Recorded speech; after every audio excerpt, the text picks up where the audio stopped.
Halo teman, assalamualaikum warahmatullahi wabarakatuh. Masih bersama channel Rak Tutor, channel belajar bersama dan berkembang bersama ya teman. Rak Tutor masih setia mengajak, mari membahas bersama yang mengenai permasalahan-permasalahan yang sama kita hadapi. Masih menggali tentang komentar-komentar, pertanyaan-pertanyaan atau tutorial-tutorial yang di videonya maupun yang di share di tab komunitasnya. Rak Tutor ingat mengenai bagaimana sih mas supaya kok video saya ini kok nggak bisa nongol di beranda. Setelah saya cek di di YouTube Studio itu kok keterangannya kok nggak rekomendasi YouTube, sumber trafiknya itu teman.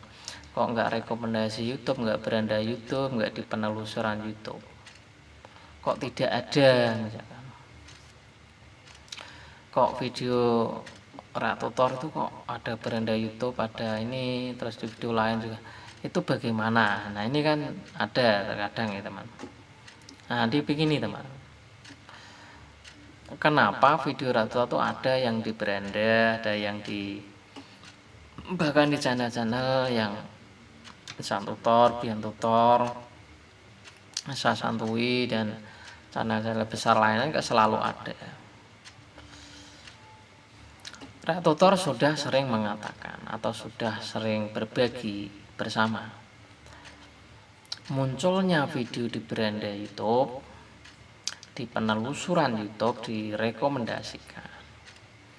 Yang paling kuat adalah yaitu tentang video apapun temanya, apapun judulnya, apapun itu isi, ketika selalu ditonton full durasi, maka itulah yang mendapat rekomendasi, bahkan nanti akan dimunculkan di beranda-beranda YouTube.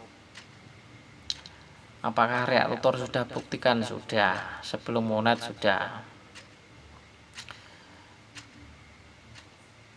Jadi ketika video kita ini sering ditonton full durasi, meskipun baru ditonton 2 atau 3 itu sudah mendapatkan rekomendasi dan akan muncul di beranda-beranda itu. Jadi begitu ya teman. Ya bagaimana bisa mendapatkan video kita ini selalu nongol. Yang kedua ya tetap rajin post video, karena mengkaitkan video besar. Kalau Rak Tutor kan tutorial ya, mengkaitkannya dengan Isan Tutor, dengan Bian Tutor, dengan Esa Santui, dengan channel-channel yang lain. Pokoknya yang sudah punya tontonan banyak. Kalau ngoplosnya pakai channel kecil gimana? Ya kalau pakai channel kecil ya tontonannya kan belum banyak. Ya direkomendasikan, cuma rekomendasinya kecil. Makanya di analitik itu kan ada rekomendasi YouTube berapa, beranda YouTube berapa, video itu kan potensi-potensi yang direkomendasikan YouTube. Itu kan ada di analitik, kalian boleh dipelajari. Karena Rak Tutor sering mengatakan, kita ini jangan banyak bertanya, tapi banyaklah belajar. Nah kalau tanyanya belajarnya apa tuh mas? Ya belajar tentang analitik YouTube. Nah di YouTube kan punya studio, namanya YouTube Studio. Itulah dapur YouTube. Ketika namanya aja dapur YouTube, studio YouTube, itu tempatnya untuk mengolah channel-channel yang diupload di YouTube itu seperti apa perkembangannya di setiap video. Apakah video kita ini ditonton full durasi, retensinya bagaimana, RPM-nya bagaimana, rasio klik tayang bagaimana, momennya bagaimana, atau lonjakan dan intro-intronya itu bagaimana. Itu kan di YouTube Studio kan banyak. Satu video itu berapa tambah subscriber, itu banyak sekali dan ditonton sudah berapa kali. Nah, itu kan bisa mengembangkan pembelajaran kita. Terkadang kan kita ini tidak ngerti tapi buru-buru bertanya, dikit-dikit bertanya, padahal setiap kreator itu bisa mempelajari lewat YouTube Studio. Tapi ya namanya kreator ya tidak masalah ya kan, namanya aja manusia, ya macam-macam karakter orang. Dulu kita sekolah saja teman kita ya ada yang pinter, ada yang nggak pinter, ada yang macam-macam kan, ada yang sekolahnya tidur, ada yang ngeblong, ya gitu aja. YouTube ya sama, jadi ya tidak disalahkan, maksudnya itu hanya disarankan. Yang namanya belajar itu kan juga tidak ada yang memaksa, karena pada intinya pembelajar itu yang untung ya kita sendiri. Untuk mengembangkan sebuah potensi diri itu ya belajar. Kalau kita ingin mengembangkan potensi di YouTube ya maka banyaklah belajar di YouTube. Menjadi konten kreator ya banyaklah belajar menjadi konten kreator.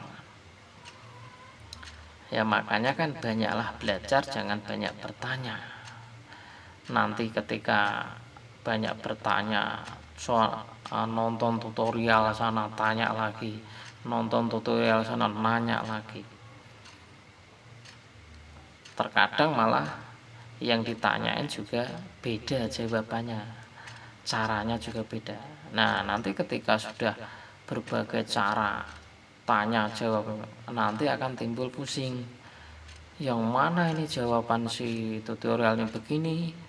Nah itulah akan menimbulkan sebuah kegoncangan dalam ber-YouTube, karena hanya ngikutin pertanyaan-pertanyaan yang mereka kita sendiri tidak jelas.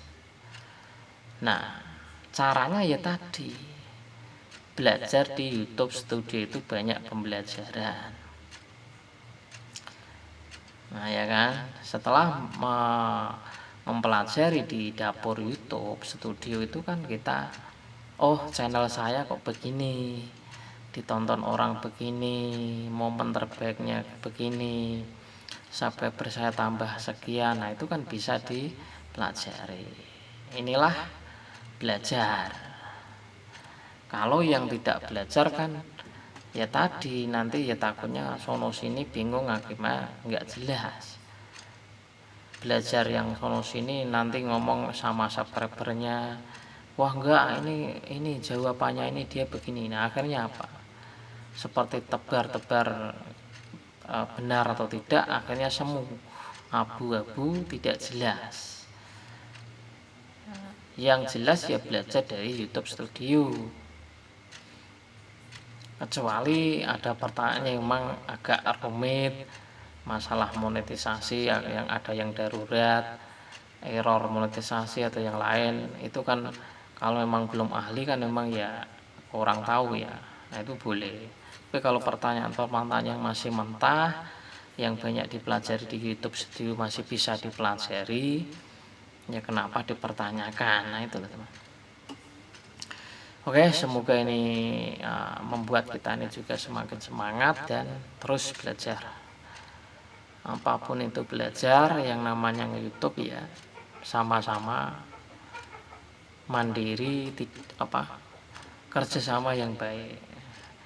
Karena nge-YouTube tidak bisa mandiri. Oke, assalamualaikum warahmatullahi wabarakatuh.